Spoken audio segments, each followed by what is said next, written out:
Are there consequences for not wiring the C terminal when using batteries on a thermostat?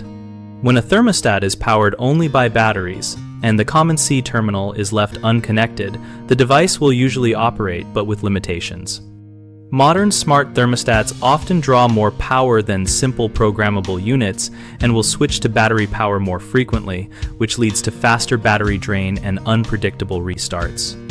Without the C terminal, the thermostat cannot draw steady low-voltage power from the heating, ventilation, and air conditioning system, so features that require continuous power, such as Wi-Fi connectivity over long periods or advanced scheduling and frequent display updates, may fail.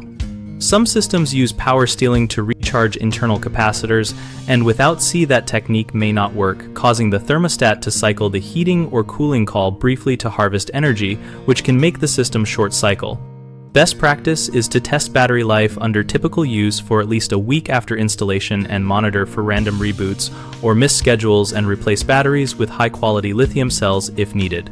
If you want full feature reliability, install a common wire adapter or run a dedicated C conductor from the furnace or air handler, low-voltage terminal block to the thermostat following the equipment wiring diagram, and switching power off at the breaker before you work. Common issues include rapid battery drain causing loss of settings and connectivity, which you fix by adding the C conductor or using a 5-volt common wire adapter so the thermostat receives continuous power.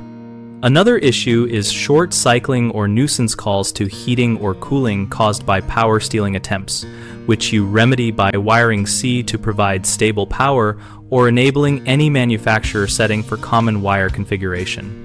Finally, some systems lose advanced monitoring and remote control during power interruptions, and the solution is to provide a proper common connection and verify the furnace control board is supplying the expected 24-volt alternating current when the system is idle. At bighomeprojects.com, we help homeowners find local contractors and contractors find work related to home electrical and HVAC projects. We also host a discussion community where our members share wiring tips, testing procedures, and real-world experiences.